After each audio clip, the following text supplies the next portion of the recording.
بەڵێ ئێمەش لەگەڵەوەینەوەی بەڵێ. باسی بین. کەواتە ئەو پرۆژە یاسایە ئاراستەی بەڕێزان لە لیژنەی کاروباری کۆمەڵایەتیش دەکرێت، بەڵام دابەشکردنی ئەو مادانەی کە پەیوەندی بە هەر لیژنەیەکەوە هەیە ئەوە لە دەسەڵاتی دەستەی سەرۆکایەتیە، واتە کۆی پرۆژەکە ناچێتە لای هەموو لیژنەکان، کۆی پرۆژەکە دەچێتە لای لیژنەی کاروباری یاسایی، بەڵام لیژنەکانی تر هەر یەکەیان بە گوێرەی پەیوەندی بە مادەکانی یاساکە و چاپتەرەکانی یاساکەەوە دەچێتە لایەن. زۆر سپاس. بەڵێ؟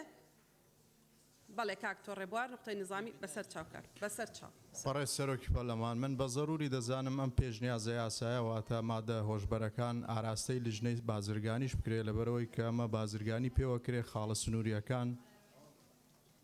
لە خاڵە سنووریەکانەوە بازرگانیەوە پێوەکرێ بۆی ئەو مادانەی کە پەیوەستن بە پڕگانەی کە پەیوەستن بە بازرگانی ئەوانش قسەی لەسەر بکەن.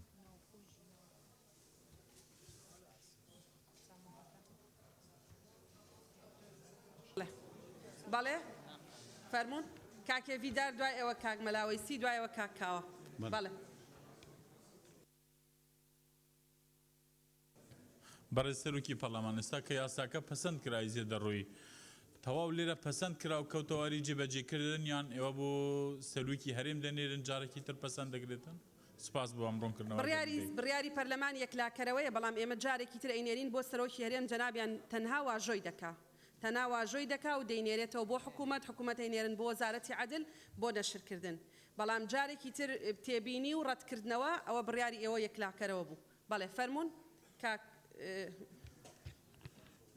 بەڕێز سەرۆکی پەرلەمان، وەڵام من پێشنیار دەکەم ئەو یاسایە لەبەرەوەی یاسایەکی زۆر گرینگە یاسای مادە هۆشبەرەکان ئارستەی لیژنەی ئەوقافش بکرێت، چونکە مامۆستایانی ئاینیش بەدڵنیاییەوە ڕۆڵێکی دیاریان دەبێت لە وشارکردنەوەی کۆمەلگا. زۆر سپاس. بەڵێ زۆر سپاس کاکاوە. بەڵێ بەڵێ. بەڕێز سەرۆکی پەرلەمان، بەڕێز سەرۆکی پەرلەمانی کوردستان، دیارە ئەرچی پەرلەمانی کوردستان لە پاڵ یاسادانان دیارە ئەرچی پەرلەمانی کوردستان لە پاڵ یاسادانان چاودێریکردنی دەسەڵاتی جێبەجێکردن و دادوەریە بۆ جێبەجێکردنی یاساکان. یعنی ناکرێت پەرلەمانی کوردستان بەس یاسا دەربکات و لایەنی جێبەجێکار کە حکوومەتە یاخۆ دەسەڵاتی دادوەریە جێبەجێ نەکات. ئێمە کۆمەڵێک یاسامان هەیە کە لە ساڵانی ڕابردوو دەرچوونە تا ئێستا جێبەجێ نەکراون و هیچ بەرگەیەک یاخود هیچ بەندێکی ئەو یاسانە جێبەجێ نەکراون. بۆ نمونە یاسای پێدانی زانیاری کە تا ئێستا دەسەڵاتی دادوەری یاخود حکوومەت کە دەسەڵاتی تەنفیزیە جێبەجێ نەکردووە. یاسای ئەنجومەنی گشتی ڕاژە کە بە یاسای ژمارە 7 ساڵی 2011 ناسراوە تا ئێستا ئەو ئەنجومەنە دروست نەکراوە و ئەم یاسایە جێبەجێ نەکراوە. بەڕێز سەرۆکی پەرلەمان، گرنگترین یاسا بەلای ئێمەوە یاسای سندوقی کوردستان بۆ داهاتەکانی بۆ داهاتی نەوتی و گازیەکان، ئەمە ئەم یاسایە زۆر گرنگە جێبەجێ بکرێت، لەبەرەوەی لە ئێستادا سەدان پرسیار لەسەر ناڕوونی داهاتی نەوت هەیە لە هەرێمی کوردستان و تا ئێستا ئێمە نازانین داهاتی نەوت چەندە و چۆن سەرف دەکرێت و بۆ کوێ دەچی. بۆیە داواکارین ئێوە وەک سەرۆکاتی پەرلەمانی کوردستان لە ڕێگای خۆتانەوە داوا لە حکوومەتی هەرێمی کوردستان بکەن بە زووترین کات ئەم سندوقە دروست بکەوە، ئەو ئەنجومەنەی کە ئەم سندوقە بەڕێوە دەبات دروستی بکات بۆ ئەوەی خەڵکی کوردستان و نوێنەرانی خەڵکی کوردستان کە پەرلەمانی کوردستانە بزانن داهاتی نەوت چەندە و چۆنە و بۆ کوێ دەچێت و چۆن سەرف دەکرێت. زۆر سپاس. بەڕێزان ئەندامانی پەرلەمان، بەڕێز کاکاوە، ئەگەر جەنابتان سەیری پەیڕەوی ناوخۆ بکەن، یەکێک لەو حاڵەتانەی کە ئەندامی بەڕێزی پەرلەمان بۆی هەیە پرسیار و تەنانەت پرساندنیش ئاراستی حکوومەتی هەرێمی کوردستان کاوەیە کە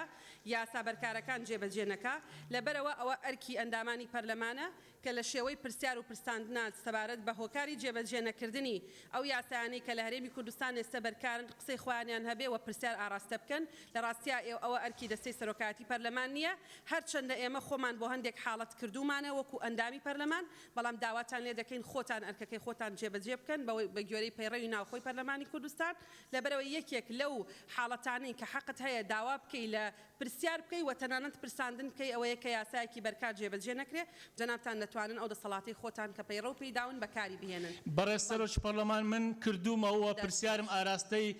حکوومەت کردووە لەسەر دروستکردنی ئەو سندوقە تا ئێستا وەڵام نەدراوەتەوە. دەست خۆش بچۆ بۆ مەرحەلەی دوای ئەوە چۆ بۆ مەرحەلەی دوای ئەوەی پرۆسی چاودێری بێگومان مەرحەلەکان جێبەجێکردنەوە. فەرموون. بەڕێز سەرۆکی پەرلەمان هەڵبەت وەکو خۆتان ئاگادارن یەکێک لە کێشە گەورەکان لە دنیادا ئێستا هەبوونی بازاڕی ڕەشە کە زۆربەی و شتانی کە تێیدا ئاڵوگۆڕی پێدەکرێت کۆمەڵک موادی زۆر خەتەرن هەبوونی مادە هۆشبەرەکانی چەک لەمانەیە. بۆیە من پێشنیاز دەکەم بۆکو برای بەڕێزم کاک سۆڕەبوار ئاماژەی پێکرد پرۆژە یاسای مادە هۆشبەرەکان و کارتێکەرە عەقڵیەکان لە هەرێمی کوردستان و عێراق ئاراستەی لیژنەی پیشسازی و بازرگانی بکرێ بۆ پێی کە بڵێ بەشێکی بازرگانیەکی ڕەشی گەورەیە و کارەساتێکی زۆر گەورەشە پێویستم لیژنەیە کە بۆ چوونی خۆی لەسەر دەربڕە. زۆر سپاس.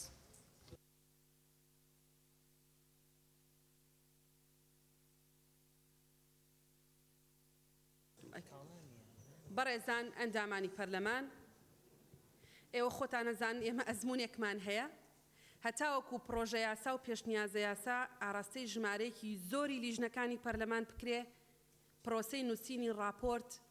تەخیرتر دەبێ درەنگتر ڕێک دەکەون. ئێستا ئێمە ئەم پرۆژەیەمان ئاراستەی 4 لیژنە کردووە. ئەگەر ئاراستەی لیژنەی پێنجەمیشی بکەین و دابەشی مادەکان بکەین بەسەر ئەم 5 لیژنەیە ئایا پێتان وانییە پرۆسەکە زۆر زیاتر دوا دەکەوێت؟ بەڕاستی هەتاوەکو ژمارەی لیژنەکان زیاتر بێ پرۆسەکە تەخیرترە بێ. ئاراستەی جەنابی شتانیەکەین هەرچەنە بازرگانیکردن بە مادە هۆشبەرەکان بازرگانیەکی مەشروع نییە ڕێپێدراو نییە. لیژنەکەی جەنابتان لیژنەیەکی تایبەتە بە متابعکردنی پرۆسەی بازرگانیکردن بە شێوازی ڕەوا. بەڵام لەبەرەوەی ئەم پرۆژە یاسایە لەلایەن حکوومەتی هەرێمی کوردستانەوە هاتووە ئێمە پێمان وایە دەبێ سیفەتی بە پەلەی بدرێتێ بۆی بتوانین لەم وەرزە تەشریعیە دەری بچێنین. مادەم لیژنەکانی پەرلەمانی کوردستان ئەندامانی بەڕێزی پەرلەمانی کوردستان ئەوە نەموسڕن لەسەرەوەی کە دەیانەوێ باشترین یاسا بێ و لەگەڵ ئەوەن کە لە کاتێکی نزیکا دەربچێ و ئەتانەوێت زوو راپۆرتەکە بنووسن داواتان لێ یەکەم هەر ئەندامێکی بەڕێزی پەرلەمان لەگەڵ ئەوەیە کە سیفەتی بە پەلە بدرێ بەم پرۆژە یاسایە دەست بەرزکاتەوە.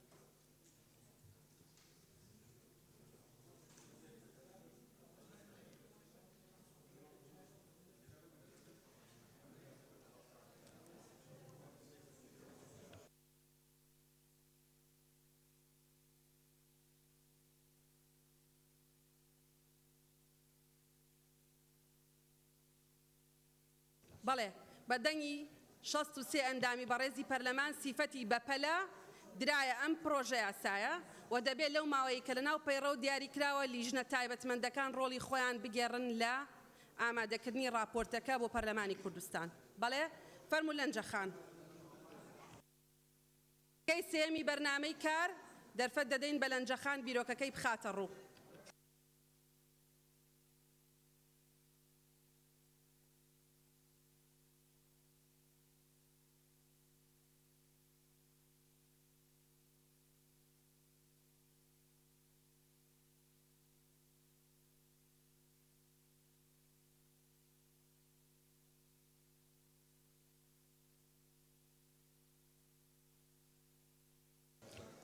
سلمى خان نقطة نظامي تيا يلا قصبك لنجا خان يك لحظة لسر بەڕێز دکتۆرە ڕێواز سەرۆکی پەرلەمان وەڵاهی بە پێتوانی و برادرانی لەم ڕیزەی ئەولاوان زۆر جار دەرفەت 2 جار و 3 جار بەوان دەدەی ئەو پرۆژە یاسای مادەی هۆشبەرەکان ئەوەندەی گەنجان و لاوانی ئێمە پێوەی گیرۆدەن کەمتر چین و توێژەکانی تر پێوەی گیرۆدەن لەبەرەوەی پێم وایە پەیوەندێکی زۆری بە لیژنەکەیەمەوە هەیە چونکە هەم هەڵمەتی هۆشیاریە هەم قسەکردن و کارکردنە لەسەر لاوان. سپاس.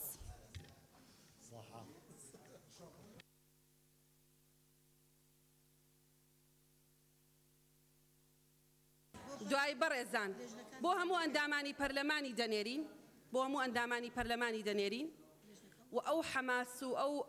ئەوەی کە ئیندیفاعی جەنابتان هەتانە بۆ ئەوەی قسەتان نەبێ لەسەر ئەو پرۆژە یاسایە مای دڵخۆشیێکی زۆر گەورەیە. ئێمە دابەشی مادەکان دەکەین بەسەر ئەو لیژنانەی کە پێمان وایە حەقە قسەیان هەبێ لەسەری. فەرموون لەنجەخان.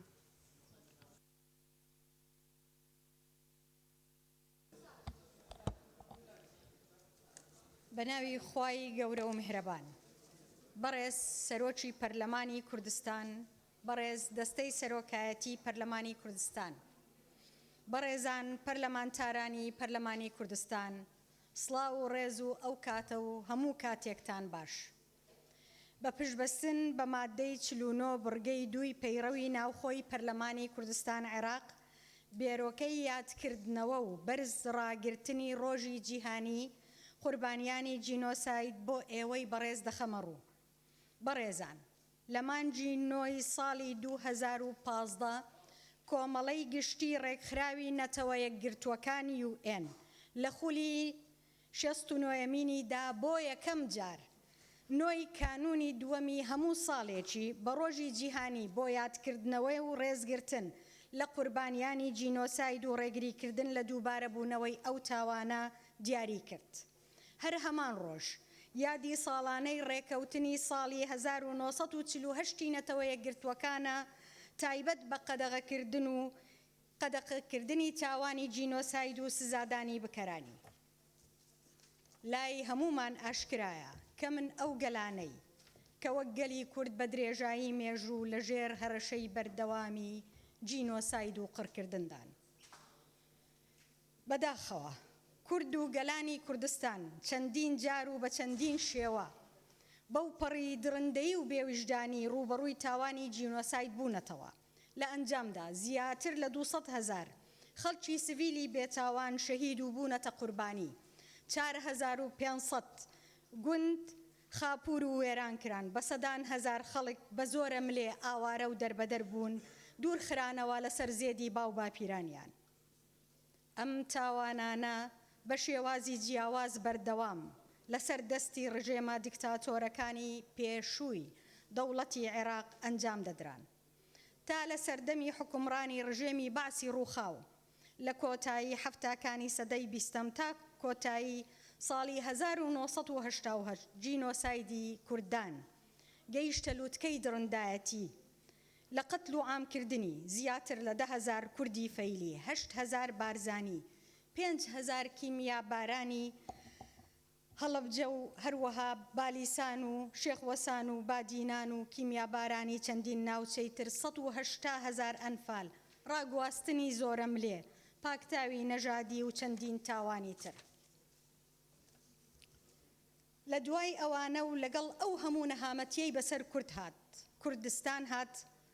لە ڕاپەڕی نەمەزنەکەی بەهاری ساڵی 1991 کورد بە کردار سەلماندی کە گەلێکی ئاشتی خوازە مرۆڤ دۆستە تەنها بیر لە مافەڕەوەکانی خۆی دەکاتەوە کاتێ هەموو سەربازە دیلەکانی سوپای عێراقی ئەو کاتی ئازاد کرد و بیری لە تۆڵە سندنەوە نەکردەوە بەڕێزان ئەو کات هێشتا قەتماغەی برینەکانی جینۆسایدی دژ بەکەلی کورد سارێژ نەبوون بەڕێز سەرۆکی پەرلەمان بەڕێزان دەستەی سەرۆکایەتی و ئەندامانی پەرلەمانی کوردستان بەردەوام لەبەر چاوی هەموو جیهان کە لە دوای 2003 حکوومەتە یەک لە دوای یەکەکانی عێراقی فیدرال ئامادە نەبوون داوای لێبوردن لەگەلی کورد و قوربانیانی ئەم تاوانانە و کەس و کاری سەربەرزیان بکەن بەڵێنی پاراستن و ڕێگریکردن لە دووبارەبوونەوەی تاوانی لەم جۆرەیان پێ بدەن قەرەبوویان بکەنەوە کە بە هەموو یاسا و ڕێسایەکی نێودەوڵەتی و نێوخۆیی ئەوانەی دوای 2003 دەسەڵاتی تەشریعی و جێبەجێکاری و حکومی عێراقیان گرتە ئەستۆ وارسی شەرعی ڕژێمی ڕووخاوی پێشتر بوون بە هەموو شێوەیەک ئەوانەی کە باسمان کرد لە ئەستۆی ئەواندا بوون بە تایبەتی دوای بڕیارەکانی دادگای باڵای تاوانەکان دادگای تەمیز پەرلەمانی عێراقی فیدرال کە زۆری لەو کەیسانە کە دژ بەگەلی کورد تاوانەکان کران بە جینۆساید ناساند بەڕێزان زۆر جار ئەو دەسەڵاتانە جێمان لێ دەبوو دەیانگۆ خۆ ئێمە ئەو تاوانانەمان ئەنجام نەدایە دەرئەنجامی ئەو سیاسەتە هەڵانەی حکوومەتی عێراقی فیدرال لەو کاتانە بووە هۆی سەرهەڵدانی دروستبوونی ڕێکخراوی تێرۆریستی داعش لەسەر دەستی داعش بەداخەوە بە درندەترین شێوە خوشک و براکانمان لە کوردانی ئێزیدی جینۆساید کران هەر لە سەرەتای تاوانەکە 1293 شەهید 360,000 کەس ئاوارە بوون و 6,417 کەس ڕفێنران لە خەڵکی سڤیلی بێتاوانی کوردانی یەزیدی کە تا ئێستاش لەگەڵ دۆزینەوەی بەردەوامی گۆڕە بە کۆمەڵەکان و هەڵدانەوەیان ژمارەی قوربانیان ڕووی لە زیادیە. ئەندامانی بەڕێزی پەرلەمانی کوردستان لێرەدا دەمەوێ نمونەی حکوومەتی ئەڵمانیاتان لۆ بخەمە ڕوو کە لە دوای جەنگی جیهانی دووەم کۆنڕاد ئەدیناوەر یەکەم ڕاوێژکاری ئەڵمانیا بوو و بە ڕەمزی بنیادنانەوەی ئەڵمانیا دادەندرێ. هەر لە دەستپێکی کارەکانی داوای لێبوردنی لەگەلی جوولەکە کرد لە بەرامبەر تاوانی جینۆسایدکردنیان لەسەر دەستی نازیەکان کە خۆی قوربانی دەستی نازی بوو. هەروە دەستیان کرد بە قەرەبووکردنەوەیان و تا ئێستاش بەردەوامن. جگە لەوەش لە ساڵی 1970 ویلی برانتی ڕاوێژکاری ئەو کاتە کە سەردانی واشۆی کرد و چووە سەر مۆنامێنتی هۆلاکۆست لەسەر ئەژنۆ تاجە گوڵینەی لەسەر مۆنەمێنتی جینۆسایدی جوولەکەکان دانا. ئەوان لە هەستکردن بە بەرپرسیارەتی و ئەرکی سەرشانیان وایان ڕەفتار کرد هەرچەندە ئەوان تاوانەکەیان ئەنجام نەدابوو. بۆیەش ئەڵمانیا بووە ئەو وڵاتە بەهێز و مرۆڤ دۆستەی ئێستا هەیە و دەیبینین. بەڕێزان خۆ ئەگەر ئاوڕێک لە مێژووی جینۆساید بدەینەوە دەبینین بە زۆری دەرحەق بە گەلانی بێدەوڵەتی وەک ئێمە کراوە و دەکرێت. ئەو گەلانەش تا نەبن بە خاوەنی خۆیان نەژیانیان پارێزراو دەبێ نە بە فعلی بە هاوڵاتی پلەیەک هەژمار دەکرێن. بەڕێز سەرۆکی پەرلەمان بەهۆی گرنگی و هەستیاری ئەم پرسە لە ڕووی مرۆیی و لە ئاستی نێودەوڵەتی و نەوخۆییەوە سەرەرای کاریگەری بابەتەکە لەسەر قوربانیانی جینۆسایدی دژ بەگەلی کورد و دۆزی ڕەوای کوردستان هەروەها بێدەنگی کۆمەڵگای نێودەوڵەتی لە ئاست هەموو ئەو تاوانانەی وڵایەک تۆز ئیلتیزام بکە یەکسەر بڕۆ بۆ تەڕەحاتت. بەڵێ بەس یەک دقە ئەگەر بەڵێ نانە دوو دقە فەرمو.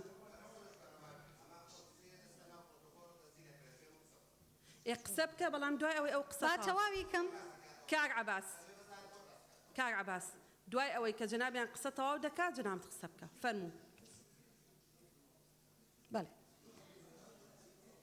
پێشنیار دەکەم پەرلەمانی کوردستان لە ڕێکەوتی نۆی 12 ئەمساڵ ئەم ڕۆژە ڕۆژی جیهانی قوربانیانی جینۆساید بەرزڕا بگرێ و یاد بکاتەوە بە هەماهەنگی و ئامادەبوونی لایەنی پەیوەنددار لە حکوومەتی هەرێمی کوردستان وەزارەتی کاروباری شەهیدان و ئەنفالکراوان.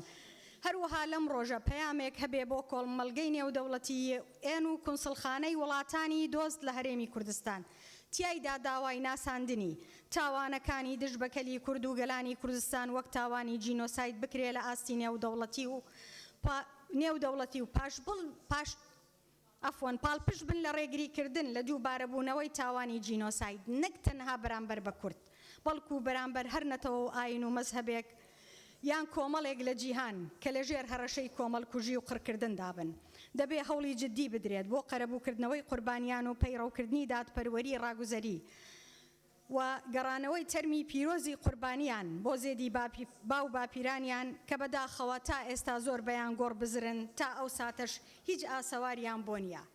لە کۆی هەموو ژمارەی قوربانیان تەنها 3985 تەرمی پیرۆزی شەهیدانی جینۆساید گەڕاونەتەوە بەهۆی ئەوەی کە ئەم بابەتە بە یاسای ژمارە 5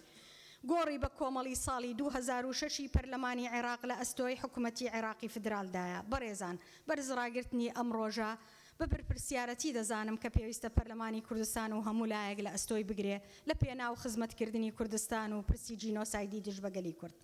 سوپاس بۆ گوێگرتنتان و لەگەڵ ڕێزدا زۆر سوپاس. بەڵێ زۆر سوپاس. بەڵێ پرسیارەکە بوو نقطەی نظامی فەرموو. کاک عەباس جەناب نقطەی نظامی دەبوو؟ بەڵێ فەرموو کاک سەرکۆ. دەست خۆش لەنجەخان فەرموون. بەڵێ فەرموون.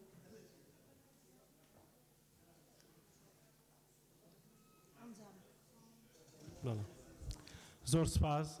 دەستخۆشی لە خاتونە دەکەین بەڵام پێویستمان بەوە بوو کە لە بڕۆی لێرە پرۆتۆکۆلەوە شتێکی مێژوویە دەبێت ڕاستکردنەوەیەک بۆ ئەو ژمارەیە بکرێت کە باسی 180,000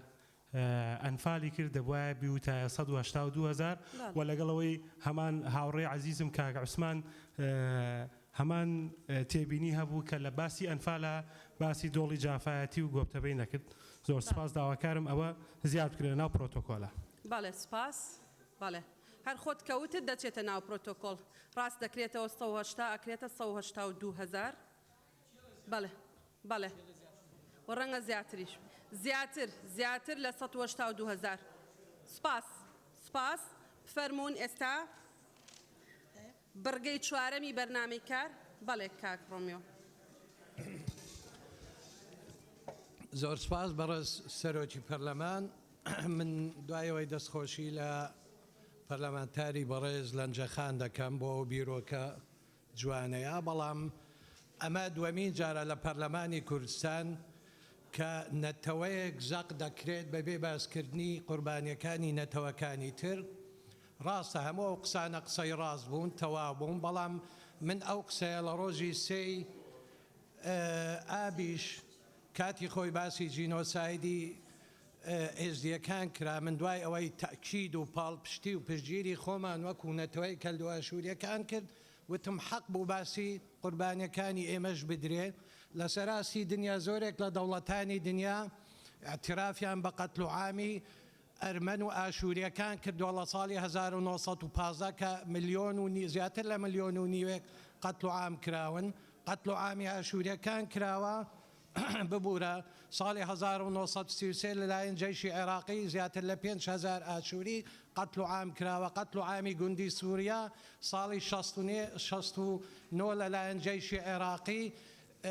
تەهجیرکردنی زیاتر لە 200 کەس لە خەڵکی ئێمە دوای هاتنی داعش لە ناوەڕاستی ئابی 2014 حەقا شتەکان هەمویان پێکەوە باز بکرێتەوە چونکی ئێمەش داوا دەکەین ڕۆژی جینۆسایدی کەلدوواشووریەکان جەنابتان حەقی خۆتانە ئێوە بەشێکی دانەبڕا و پێکاتێکی سەرەکی کۆمەڵگەی کوردەوارین بەشێکن لە نەسیجی کۆمەڵایەتیمان ئازارەکانمان بەیەکەوەیە جەنابتان ئەمە چەندەمین جارە ئەم باسە دەکەن پێشنیاری دەستەی سەرۆکاتی بۆ بەڕێستان ئەوەیە لەسەر جینۆسایدی پێکاتەکە بە تەواوەتی بیرۆکەمان بۆ حازرکەن پرۆژەمان بۆ حازر بکەن و دەتوانین لێرە دەرفەتتان بدەینێ لە هەمان منبەرەوە جەنابتان چ ڕێیەکتان هەیە لەسەر و بابەتە بیخەنە ڕوو بەڕێزان ئەندامانی پەرلەمان دەچینە سەر بڕگەی چوارەمی بەرنامەی کار ببورن بڕگەی چوارەمی بەرنامەی کار دەرفەت دەدەم کاکومێت کە تایبەتە بە خوێندنەوەی دووەمی پێشنیازە یاسای ڕکلامی بازرگانی لە هەرێمی کوردستان عێراق بە پێی حکمی مادەکانی 87 88 89 لە پەیڕەوی ناوخۆی پەرلەمانی کوردستان بفەرمونون دەستەی سەرۆکایەتی لیژنەی یاسایی بۆ شوێنی خۆتان پێش ئەوە دەرفەت دەدەین بە کاک ئومێد دواتر بە مامۆستا هەورامان بۆی قسەی خوان لەو بارەیەوە بکەن بۆ ببورن بۆی خاڵی پەیڕەویەکانیان بخەنە ڕوو فەرمونون. بەڕێز سەرۆکی پەرلەمان بە پێی مادە 27 لەلایەن سکرتێری پەرلەمان سەرپەرشتی و چاپکردن و بەدواداچوونی ئەو یاسا و بڕیارانەی لە پەرلەمان دەنجیان لەسەر دەکرێتن سەرپەرشتی چاپکردنی دەکرێن پرسیارێک دەکەم ڕۆژانە و ئەمە لە هەموو دانیشتنەکانی پەرلەمان باسی پرۆتۆکۆل دەکەین ئەمڕۆ کە دانیشتنی پەرلەمان بەڕێوە دەچێتن ساڵێک و مانجێک کەمتر 2 ڕۆژ کەمترە پەرلەمانی کوردستان لەم خولە خولی پێنجەم دەست بەکار بووە تا ئێستا هیچ پرۆتۆکۆلێکی پەرلەمانی کوردستان لەلایەن بەڕێزان ئەندامانی پەرلەمان نەبینراوە پرسیاریەوە دەکەین هۆکاری چییە کە تا ئێستا پرۆتۆکۆلی پەرلەمان چاپ نەکرایە و زۆر سپاس.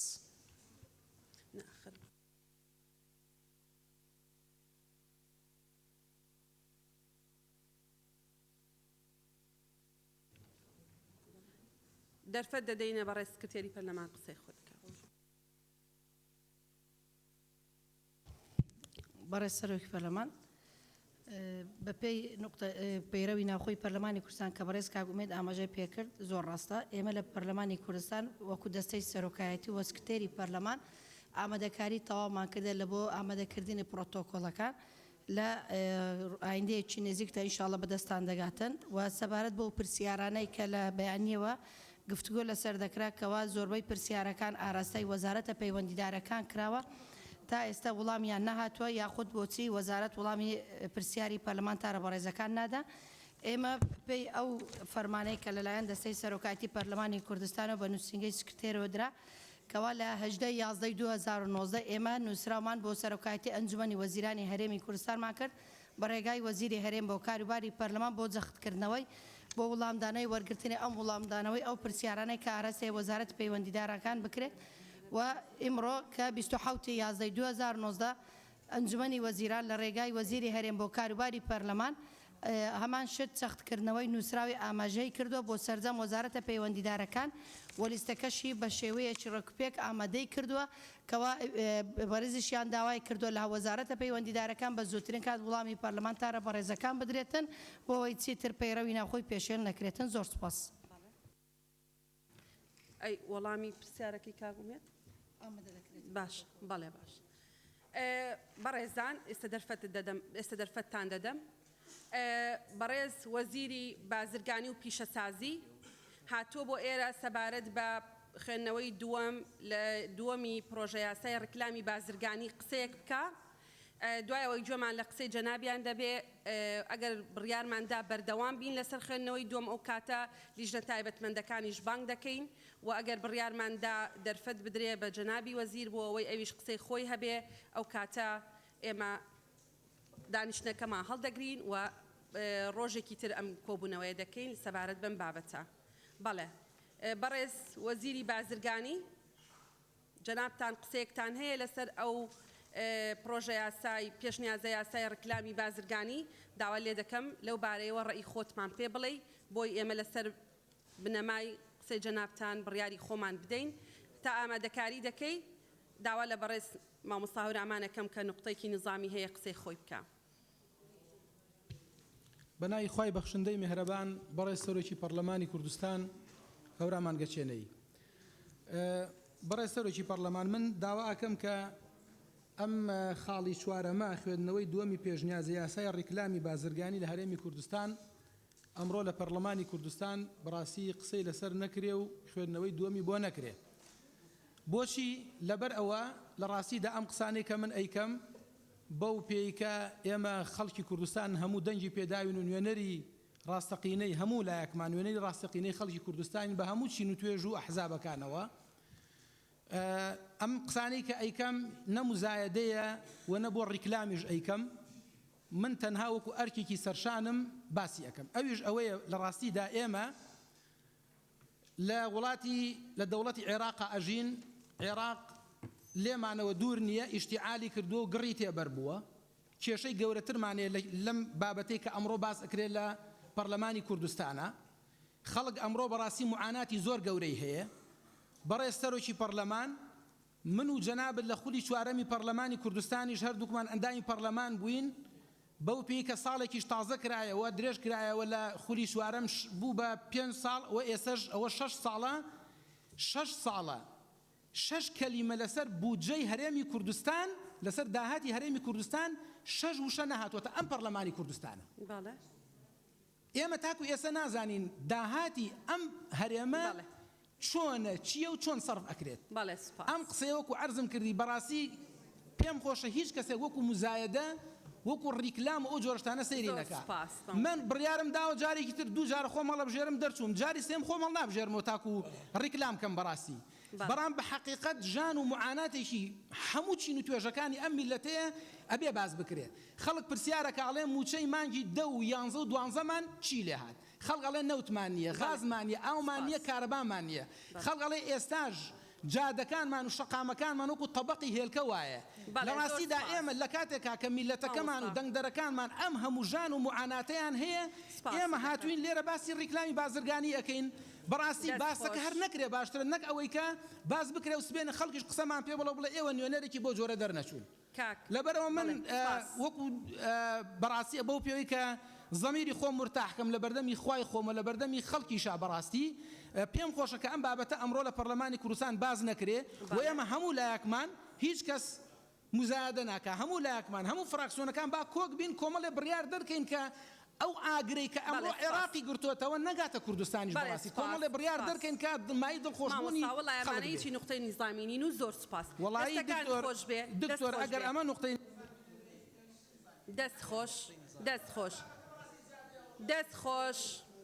دەست خۆش هەموو بابەتێک کە بۆشایی یاسایی هەبێ لە هەرێمی کوردستان و لە ناو بنیەی تەشریعی هەرێمی کوردستانە بۆشایی بێ هەر بابەتێک بێ گرنگی خۆی هەیە بابەتێک لە بابەتێکی تر گرنگترە ئێمە هاتین لەم پەرلەمانی کوردستانە بە پێشنیازە یاسایەک هەموو ئەو خانوانەی کە لە ڕابردووە بە تەجاوز خەڵکی فەقیر و هەژار و کۆی هەمومان دەیزانین دروستیان کردووە و زیاتر لە 200,000 بۆ 250,000 ئینسانی ئەم وڵاتە کە بە فەقیری خانووی دروست کردووە دەرفەت بدە ئێمە هەوڵی خۆمانماندا هاوئانگیمان لەگەڵ حکوومەت کرد ئەم یاسا زۆر باشەمان دەرکرد و ئێمە زیاتر ئەزانی مامۆستا قسەی جەنابەت تەواو بوو ئەم پەرلەمانی کوردستانە ئامادەیە هەموو ئەو پێشنیاز و پرۆژە یاسایانەی کە لیژنەکانی پەرلەمانی کوردستان راپۆرتی لەسەر نووسن دەیخاتە کۆبوونەوە و دانیشتنی لەسەر دەکا ئێمە ئێستا زیاتر لە 23 پێشنیازە یاسا و بڕیار خوێندنەوەی یەکەممان بۆ کردوون فەرموون بەڕێستان قۆڵی لێ هەڵماڵن پەیوەندیشیان بە ژیانی خەڵکەوە هەیە هەر خۆتان پێشکەشتان کردوون ئەگەر گرنگ نین بۆ پێشکەشتان کردوون یعنی ئەندامانی بەڕێزی پەرلەمان پێشنیازە یاسا و بڕیار 23 دانە کە بە ئیمزای جەنابتان پێشکەشی پەرلەمانی کوردستان کراوە خوێندنەوەی یەکەمی بۆ کراوە بە تەقیمی جەنابتان ئەمانە گرنگن بۆ کۆمەڵگەی ئێمە بۆ بنیەی تەشریعی ئێمە مادەم گرنگن فەرمون قۆڵتانی لێ هەڵماڵن راپۆرتەکانمان بۆ ئامادە بکەن لە کاتی خۆیان بیهێنن تاوەکو ئێمە بیکەین بە یاسا بەڵێ تەواو مامۆستا پەرلەمانکەی لەگەڵ ئەو لیژنانی کە ئەو پرۆژە یاسا بە سوودانە کە بۆ میلەتەکەمان سوودیەیە راپۆرتی لەسەر نانووسێت ئێمە جەنابەت لەوانەیە نازان بیداتی جەلسەکە لێرە بوویاننا ئێمە هەموویمان خوێندەوە و ڕامان گەیاند و ئێمە پێمان وایە ئێستا گۆڕەپانی لیژنەکانی پەرلەمانی کوردستانە کە بەڕێز جێگری سەرۆکی پەرلەمانی کوردستان بڕیاری داوە کە مامەڵە بە پەیڕەو بکە لەگەڵ لیژنەکان بۆ ئەوەی بە زووترین کار راپۆرت ئامادە بکەن لەسەر ئەو پێشنیازانەی کە هەیە و پێمان وایە هەموو ئەوانەی کە کراون گرنگن و پێویستن و ڕێکلامی بازرگانیش گرنگە وەکو هەر شتێکی تر لەوە گرنگتر جەنابەت ئامادەیکە و بیهێنە بەڵێ فەرمون بەڕێز وەزیری بازرگانی و پیشەسازی ئەگەر قسەیەکتان هەیە دەرفەتی هەمووان دەدەین بەڵێ فەرمون